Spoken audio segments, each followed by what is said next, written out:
Hi, this is Ambi from Board Game Blitz, and today I'm going to talk about my highlights from the month of September in board gaming, plus my acquisitions. First, my acquisitions. So I had a lot of acquisitions in September. First, a few review copies. From Allplay, I got 3 games in their Tiny Box series. This is Slambo, Llama Llama, and Tearable Quest, Tear, like tearing paper. So I talked about these on the podcast. And then from Hachette Board Games USA, I got Mr. Postmouse's Picnic. I think this was Gigamic Studio. This is a children's game. Also from Hachette and Gigamic, I got Yogi, a party game. And then I got a preview copy of a game that's currently on GameFound called Terrorscape 2.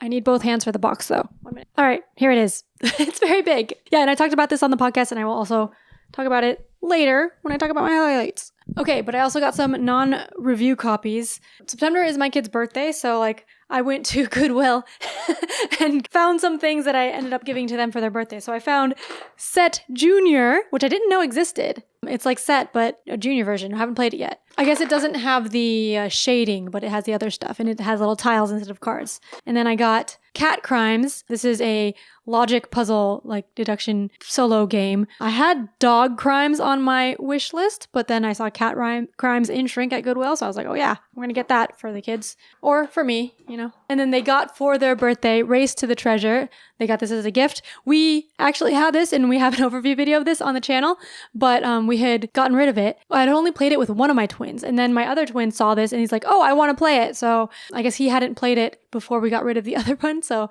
now we have it again so he can play it, and I think he might like it. So I'm glad he's excited to play it now. And then on eBay, I bought Situation 4, which is a jigsaw puzzle war game, 2 to 4 players. Just 2 sides, so 2 teams.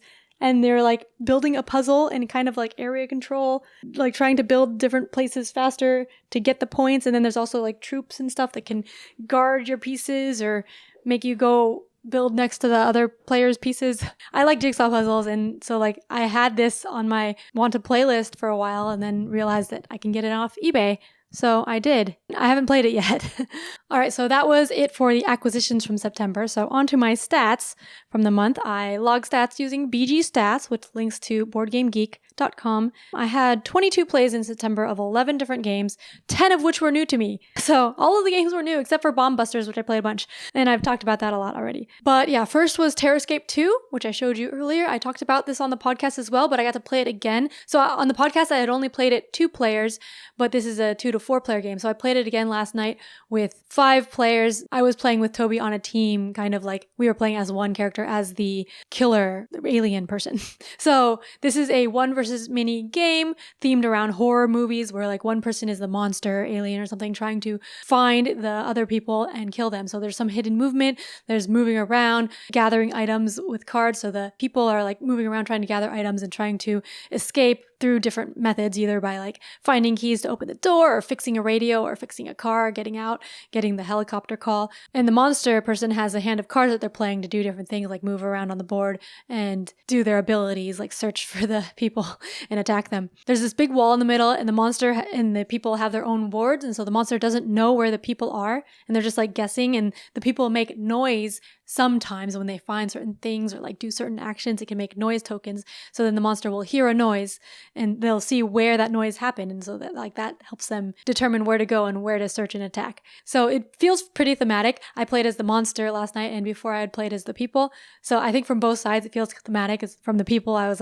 trying to not make noise, or trying to make noise in different areas to distract the monster, then getting scared as the monster comes by. And then as a monster, I was trying to find the people, and they're not making any noise, and then I hear a noise, so I went there and then attacked it. So it's kind of the theme of the horror movies kind of shines, I think. The setup and components are very big, and I'm not used to games like that. It took a lot to set up, so I'm not sure if I'm going to play it too much more because just setup takes a long time. We played it twice in a row last night because setup took so long, and the game was under an hour. It was 30 to 40 minutes for the game. But I did enjoy the game, and I did feel thematic. So if you like thematic games and that theme and don't mind big boxes and big setup, big table presence, then Terrorscape is currently on GameFound, and I got a prototype review copy of that.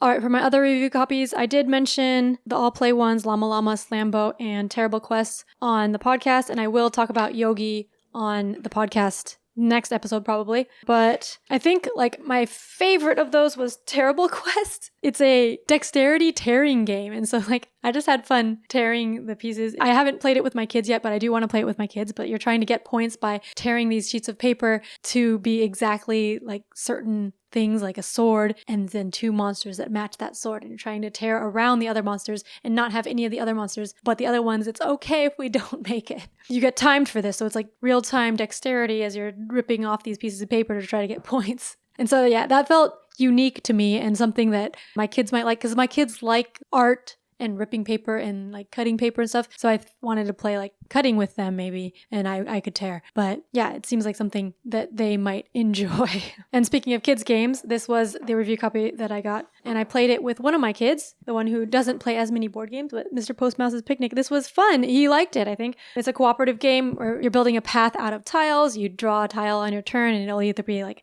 a path card where so you put it onto the path, or it tells you to move the Mr. Postmouse mouse, or move a friend, or you can place a tent down, or it rains, which makes Mr. Postmouse have to go back to his house or the nearest tent. But basically you're trying to build the path, gather all your friends, and then go to the picnic area. I just played the easy version with my kid. There's also like a harder variant with a dragon and other stuff, and there's 2 sides of the board. I played the easy side, but my kid liked the path laying, which is also why I want to try Race for the Treasure with him. But yeah, it's cute, and I'll make a children's overview video for it in the future as well. I guess maybe my other highlight from this month is Time Trouble, which my friend brought over. Time Trouble is a cooperative game. It has some real time to it, but in rounds. So there's like 40 seconds of real time each round or turn or whatever. But in the game, you're moving along these boards. The theme is there's like time eras and stuff. And there's 4 characters of different colors, and you're all playing together to cooperatively move them along the boards and collect certain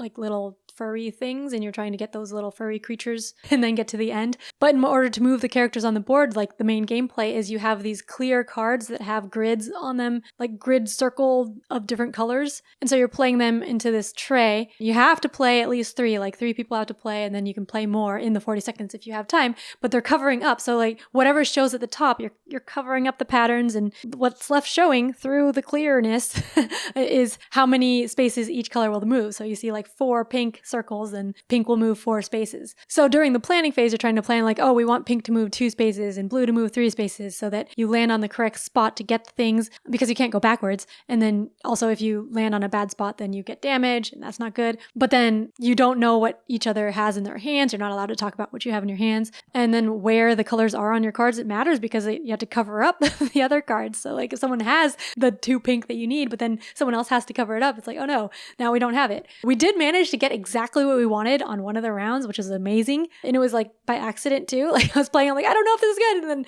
the time was up and I was like, oh, we got it.